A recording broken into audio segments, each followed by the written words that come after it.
What up, y'all? First things first, you already know what time it is. Hit that like, hit that subscribe, hit that post notification bell for me. I've been reflecting all day about this piece of content and how I wanted to kind of put it together in my mind first before I shared it. There's a topic or a general feeling that relates to a topic that I encounter fairly often.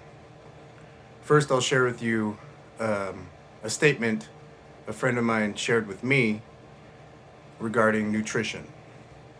And they're not the only one. And in fact, in the recent weeks, say the last 3 weeks, I've had at least 4 or 5 people tell me the same thing. We share the same sentiment.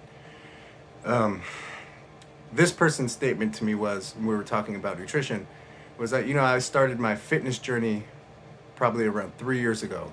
And everyone from trainers to cohorts in the gym, etc., you see it everywhere on social media.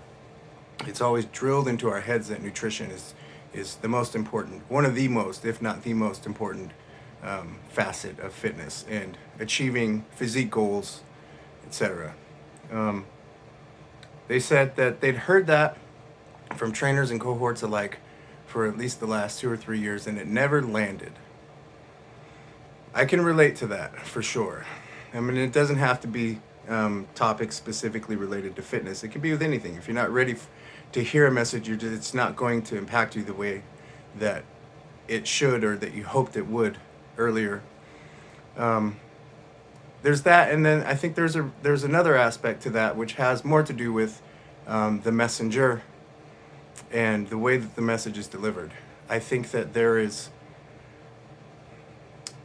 an intuitive or instinctual part of us that connects with an energy, an authenticity in any messenger. And sometimes you just don't receive that energy in the message from certain people. And that's fine. I do believe that there are parts, if not our entire stories, that are written a specific way, and they're going to go that way no matter what. We can talk more about that later. But again, whether or not it landed initially or the first 100 times, an important thing now, I think, to focus on for this friend of mine and for you as well is to celebrate and be grateful that it finally has, and that you have had that aha moment where it's clicked for you and finally made sense. Another strategy that I think is helpful when reframing our mind in the way that we experience nutrition, exercise, or other things that we typically deem as hard, or that we have to suffer through. I, in fact, had a conversation with another friend of mine where we both, in this conversation, shared a few moments of synchronicity where either that day or the day before we'd had a thought or a similar experience, and then we were now both talking about the exact same feelings and experiences in our conversation, having not prepped or understood that the other had gone through that. So it was pretty cool. I don't often have experiences like that, so it's really cool. And to me, it just points toward being more in tune with myself and my energies being more balanced, more consistently. At any rate, I digress. We both agreed that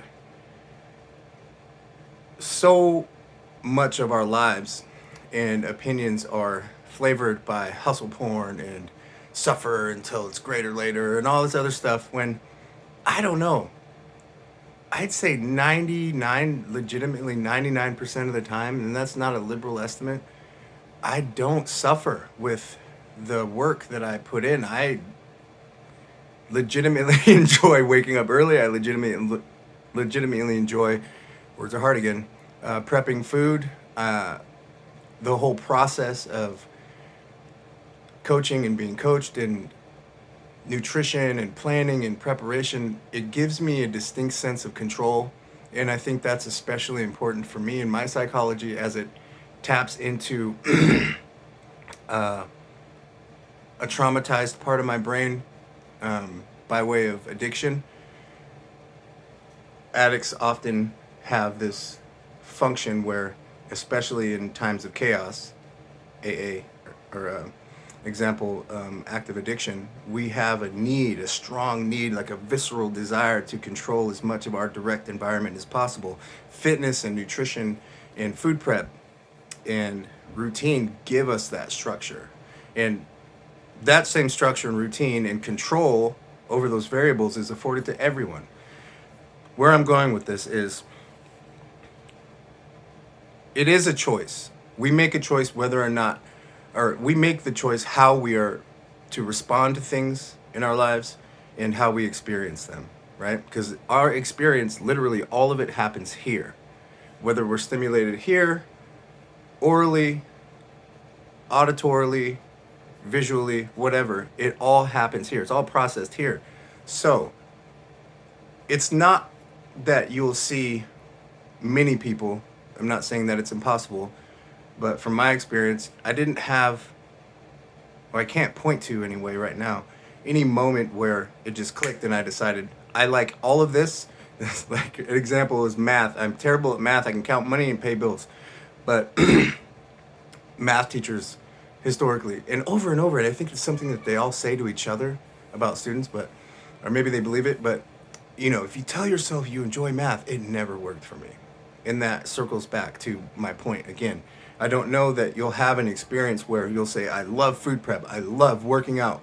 These kinds of reframings are important and they're definitely useful, but I don't know that you'll connect with it in the way that you expect.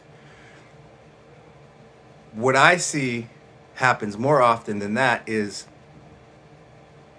that pattern is built through doing the work consistently. And then you develop into a routine and you grow into a person who's more confident and wields that control over your body and your mind and the energy that you ingest by way of food and other people and environment more efficiently. And you're able to navigate situations where historically they would have thrown you, and perhaps maybe you forgot your food and you would have tossed your diet out the window completely, or accidentally had something of a bit of something that isn't in line with your fitness and nutrition goals, and it may have destroyed your confidence for the day and you would have thrown your nutrition out the window completely. You get where I'm going with it. So we build into these beliefs. We build into these habits by way of practice. And consistency, yes, we hear it all the time. Consistency is key, but it's so true. You have to stick to something. Do not negotiate with yourself, because you're not negotiating with anybody else or your environment. It's not your job's fault. It's not your sleep pattern's fault. It's not your kid's fault. It's not the store's fault. It's not your husband's fault. It's not your wife's fault. It's not your friend's fault. It's not any of these things. The choice starts and stops with us. Once I had a fundamental understanding of that for myself, my experiences with food, nutrition, and life changed dramatically. Do with all of that what you will. Point is, it's up to you. You hear that all the time, but I'm going to hit you upside the head with it again. It's up to you. Again, a reminder, please, your support is very much appreciated. So if you would take the time to like, subscribe, and share. Hit that post notification bell as well on your way out. Peace, y'all.